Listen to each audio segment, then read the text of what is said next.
Hello, ladies and gentlemen. It's Claudia Monacelli with another episode of my podcast, Multiple Voices. Today, I'm with Sara Walka. Say hello to our audience, Sara. Hello, everybody. It's great to be here. Great. Sara is talking to us from Connecticut. And let me introduce you to her. She's a woman after my own heart, really. She is the founder of the Sisters Enchanted.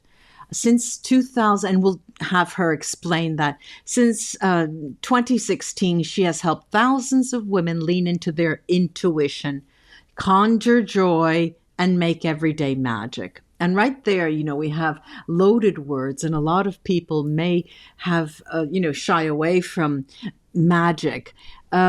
Sara believes that a little bit of enchantment, wonder, and mysticism goes a long way in creating a life that feels fun, purposeful, and spacious. Now, Sara, what's a nice girl like you becoming a witch for?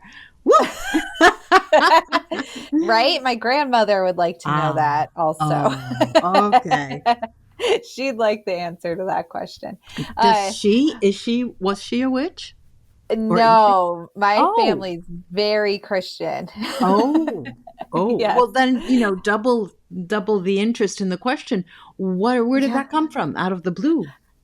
I can remember all the way back to childhood, just being very interested in everything at the time. When was this? You blanked out for a second. When was this? All the way back to? All the way back to childhood. Okay. Just realizing I had interests that were different than other people maybe in my life. Mm-hmm. And really even just I was a little different than other people. Uh-huh. And I can't say for sure the moment that I really was like, I'm a witch. I'm claiming this word witch. Were your nails starting to grow extra long? Yeah. Your ears? Yeah. I think that I loved Halloween. I loved pop culture witches, and I didn't know anything about this idea other than that, just based on where I lived, how I grew up. So that was the early 20s, right? Yeah. So when did it come into full bloom? Well, actually, I bought my first tarot deck when I was in high school as a teenager. And then But we're not yet a witch. Yeah, one tarot deck does not make a witch. No, so I bought a tarot deck, and then from there I was in a bookstore, a discount bookstore, and I found all these Wicca books. Wicca. And that became the thing that I started spending my lunch money on and my Okay, can you money. give us a general description of Wicca, what the definition of Wicca? A lot of people who are listening may not know what that is. Yeah, so Wicca is I would say, I don't know a formal definition of it. I would say it's a systematized form of witchcraft, which is more close to a religion than perhaps most would consider paganism. Wicca has more, this is sort of the way to do things. It's more structured in terms of belief system, where there's also, and I'm not Wiccan.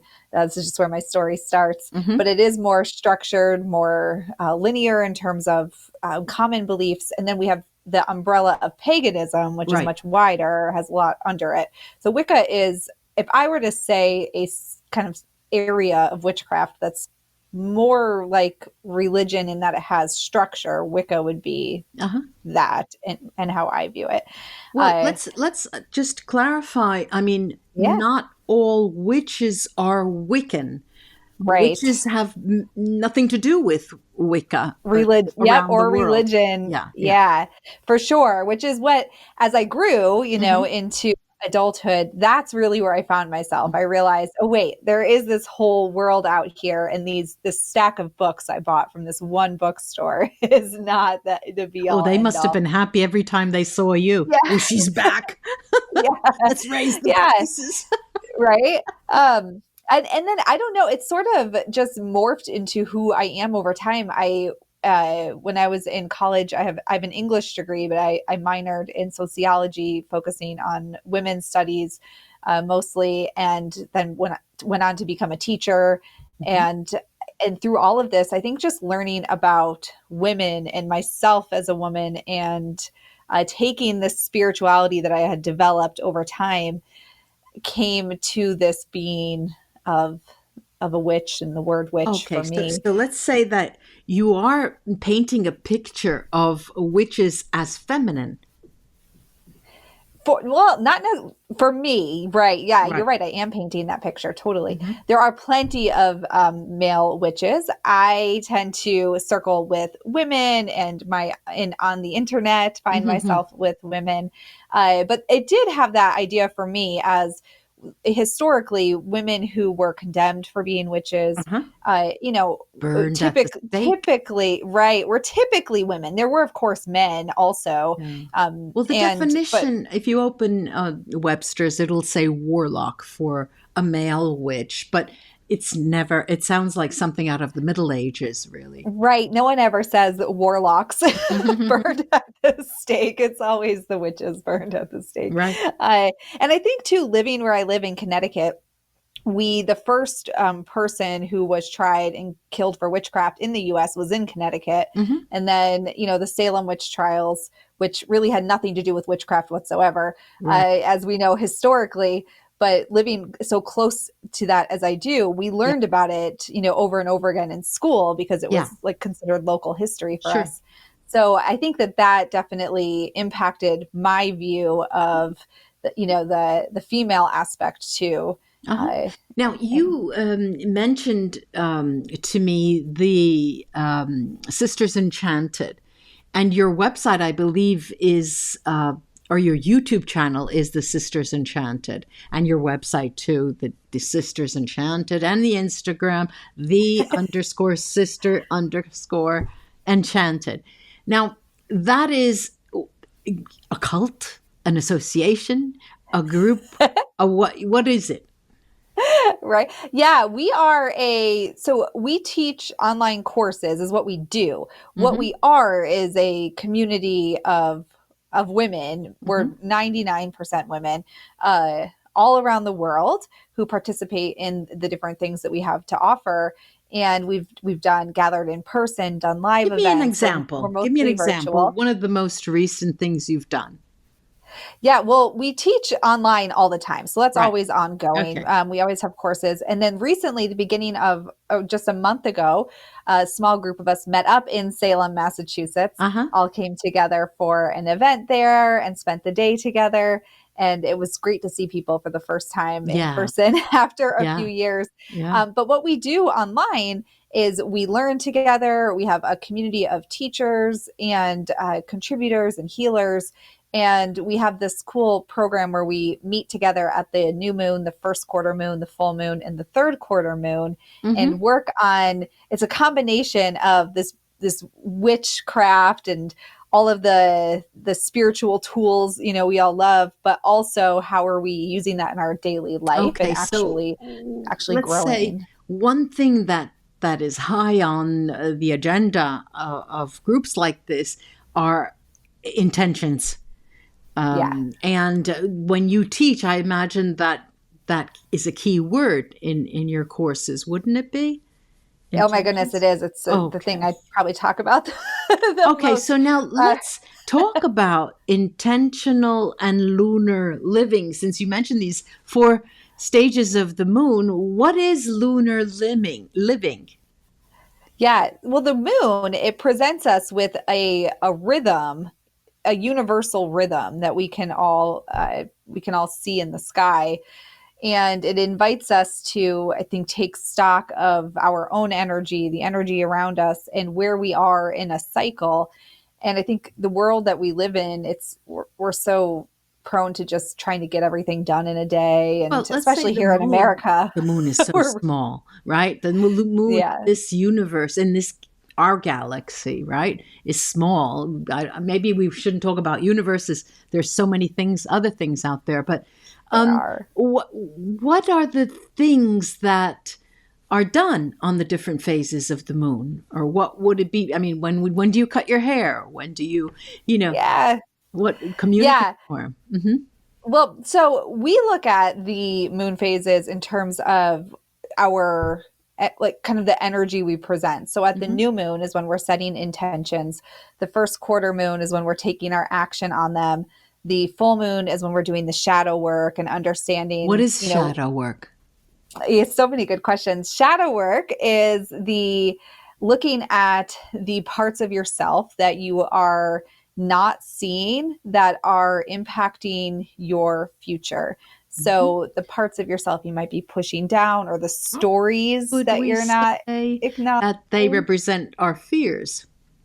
Yeah, totally, totally. Mhm. Your fears, and what makes it the work of it is that we don't often see them as fears. We justify them, and I'm sure you know this from your work. We Mhm. justify them as, as true barriers where there Yeah. might be an underlying fear, but we say, well, oh no, there's this other thing that's Mhm. happening, and truly there's a fear to understand. And we do that at the full moon, and then at the third quarter moon, it's Yeah. when we're really conscious about maybe giving back to other people or giving back to ourselves, and just sort of redreaming another way forward.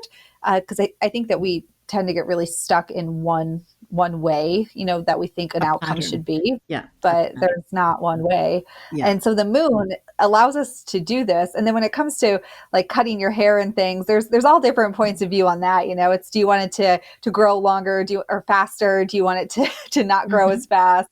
But I think if you look at the energy of the moon phases in terms of what you want to grow and then what you want to release, you can do anything at any phase with that in mind, the energy you want to attach to it Mhm.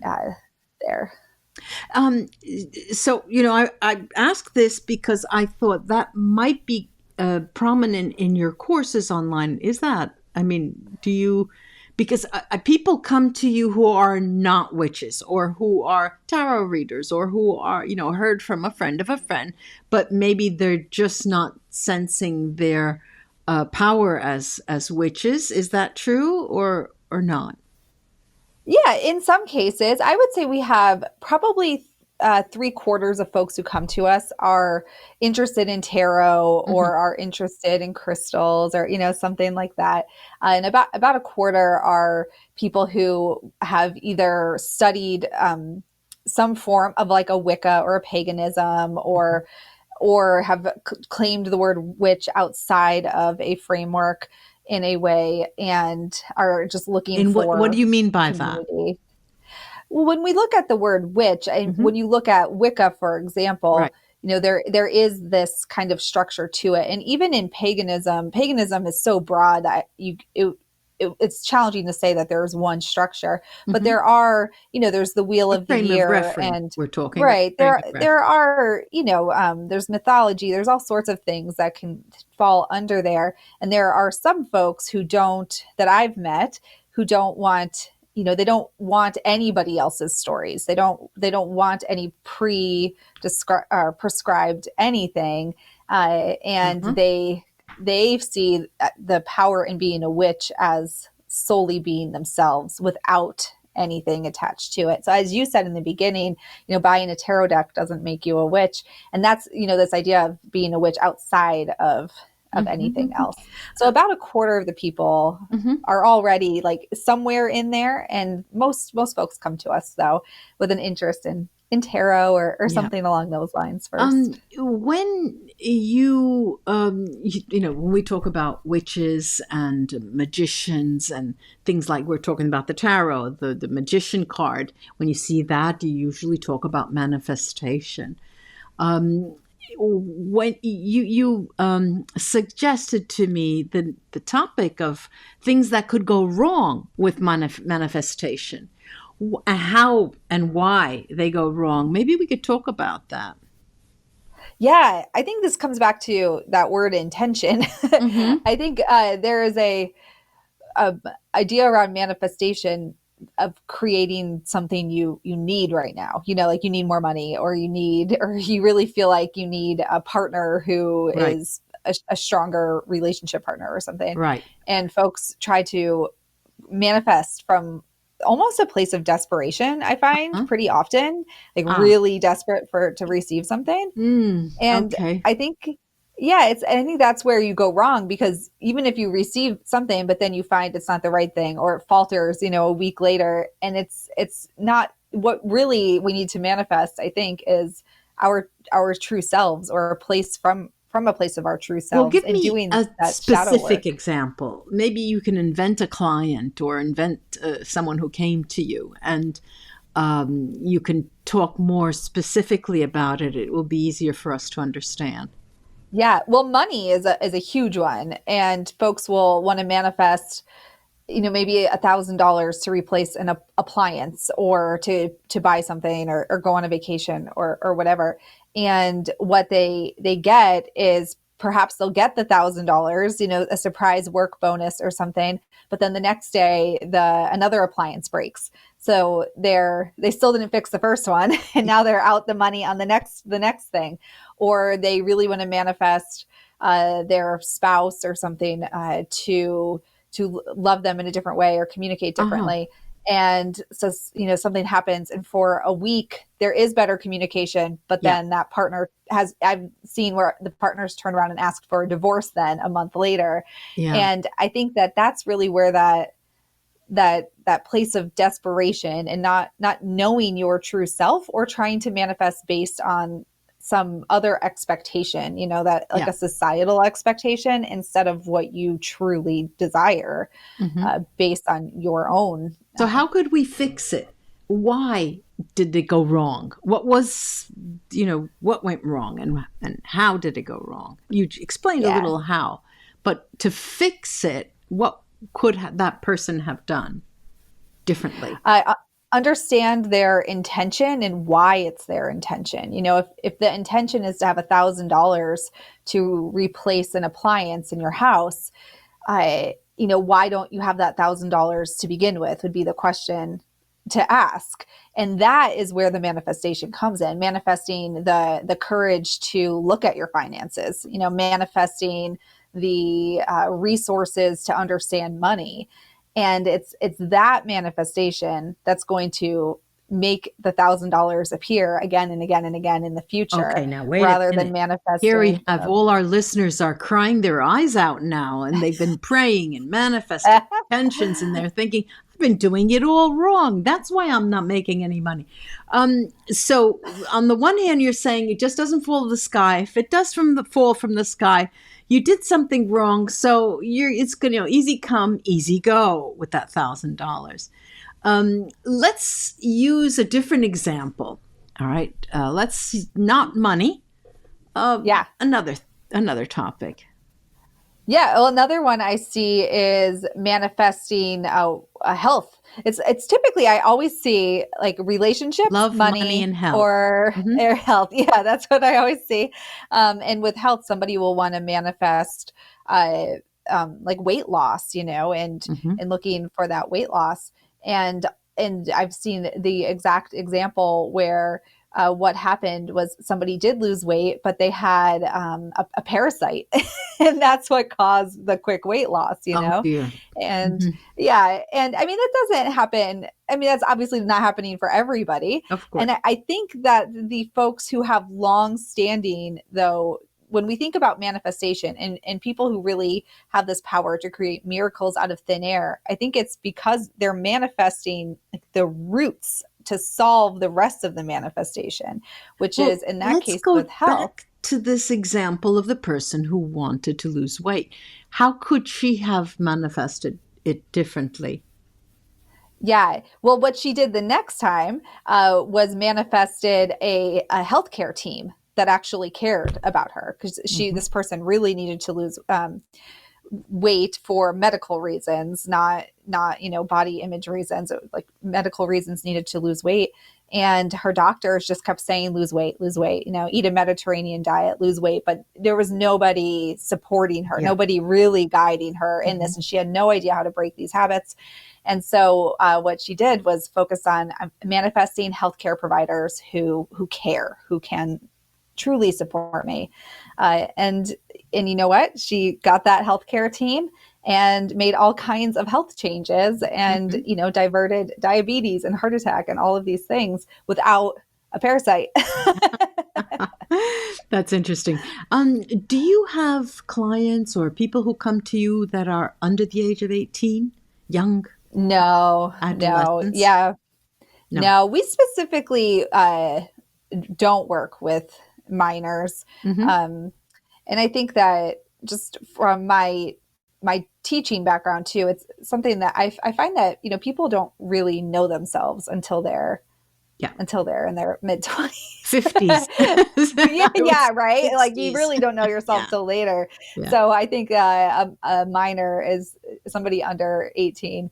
Just well, that's a generalization. It's a generalization. Yeah. But there are different things going on in their lives compared to older people. Oh, for sure. Yeah, I was a high school teacher before, so yeah, that's why I'm But the did you teenagers quit your different job? ball of wax. Did you leave your job?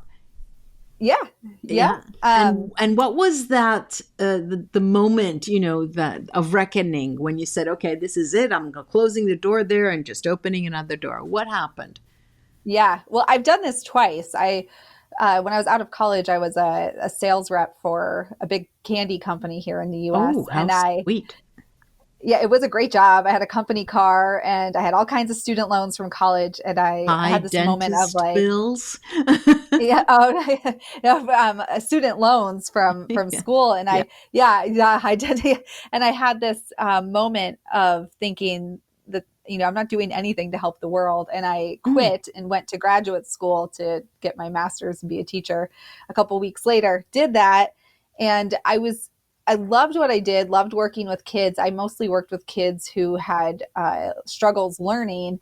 And what I found was that the schools I was working in weren't really built to help those specific kids. Oh, surprise. I know. And sounds like a lot of schools I know. Yeah. And then the parents in particular, the mothers, I just saw so many of those mothers with 16, 17, 18-year-olds where the mothers had just fought so hard. And by the time they were in their mid-50s, were so just tired and didn't have any idea who they were. And of course, didn't know how to help their child, Yeah, and I just saw this family, and then I saw that impacting the kids, because then the parents were so tired, nothing the kid could do was right or, getting them anywhere. And I just saw this big thing and thought, this isn't the right place for me. And I went into private practice, actually working with kids in a different way. And then from there is when I was really like, how do I help women though? Because so many women are the ones really, and that's a generalization too, but it often is that I was seeing the moms that were at the wheel for these kids. And so I thought, well, what do I do in my life? Because I have a daughter who has some learning challenges. And I thought, what are the things I do? And it came back to this, all the, my practice of being a witch and all this spirituality and the personal growth that comes with that. Yeah. And I just shut down my practice. Other business. Yep. And here we are. The Sisters Enchanted was born. You talk a lot about self-care. How does self-care figure in the work you do?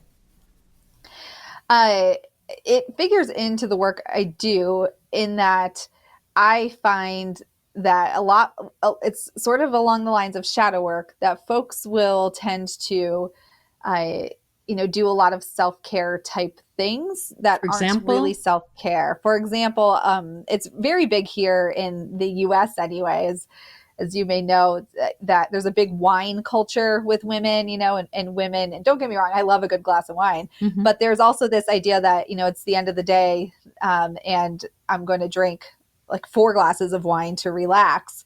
But then, the next day feeling tired, like you didn't sleep well, and it becomes this pattern of unpleasantness.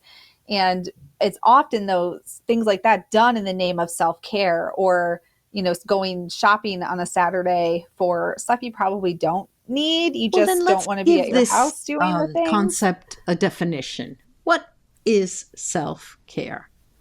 Self-care is building a foundation in your life building a foundation so you have a life that supports you. Mm-hmm. That's what self-care is. And I think that self-care is creating a supportive life rather than an escape from your life. Okay. Which is how Say I that see again it. slow so we hear it clearly. Yeah. Self-care is building a life that's supportive rather than escaping from your life. Okay. And which is how I see it painted. Let's have a few examples of self-care in your lingo, in your perspective, that would lead to that better life that you talk about. Yeah. Setting boundaries around your time and around your time, more people. Oh, well, I think that, well, both. I would set boundaries around time first, because it's people who will use your time to no end. Yeah. I find that women really, in particular, don't often start out saying no to people, wanting to really take on projects or help or volunteer and do all the things and be helpful, and really don't leave time for themselves. Okay. So boundaries around your time. So this brings me to ask you, because you spoke about courses, online courses, and now you have, your talk is around women and helping them. And I want to know if you have one-on-one clients, personal clients, someone who has a session with you, lasts an hour, once a week, once a month, a package of what kind of system do you use to work with people, with women? So we have our courses, and then we have a small group membership. Uh-huh. And through that small group membership, folks can book in with me or a variety of other people on our team on every single month. So we do small group calls on Zoom, and we do breakout groups, so everybody gets time, and we do it in that way. And then these folks also can work with anybody on the providers list every month, and we work together for 6 months. Personally? Yep. Okay. Yeah. Yeah. And that would be usually, what's a common, tempo? Would it be 1 hour a week for 4 weeks, or how long? Or do they pay by the hour whenever they need it? Yeah, no. So this is a small group program. So they're in the group for 6 months. All right. And then they get one session per month with somebody from the service providers. Yeah. Mm-hmm. And then we meet as a small group twice per month. That's interesting. And and then there's I think right now we have about 20 people in the group. So we also have our whole team comes on these calls, and we break the virtual group up into smaller rooms so that everybody gets one-on-one attention and work toward whatever it is that they're working on in their lives. Yeah. No, there's a lot to do, a lot to talk about, and a lot to write about. I'm surprised that I didn't see here a book underway with the title, but I'm sure the next time I talk to you, there will be one. Well, we do have a self-care. I did write a self-care book. Yeah. Okay. Let's say, yeah, it's a self-care book, and what's the title? It has all. It's called Magical Self-Care. Okay. Magical Self-Care. Will it be on your channel? I mean, your website, thesistersenchanted.com?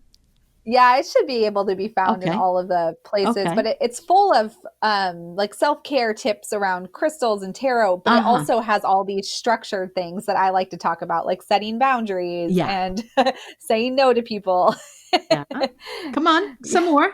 Time. I love to focus on time and being intentional with time. I run a business and have 2 kids, and also care for aging grandparents. And I know firsthand that if you're not the owner of your time, your time will own you. Talking about time, we're at the end of the interview, and it was so interesting to talk to you, really, Sara. I hope our roads cross again. And just let me repeat one more time for our listeners. I'll be writing it in the description. So Instagram, the underscore sisters underscore enchanted. YouTube is The Sisters Enchanted, and your website is thesistersenchanted.com. Thank you again, Sara. You stay well. Yes, thank you for having me. I appreciate it. Bye-bye.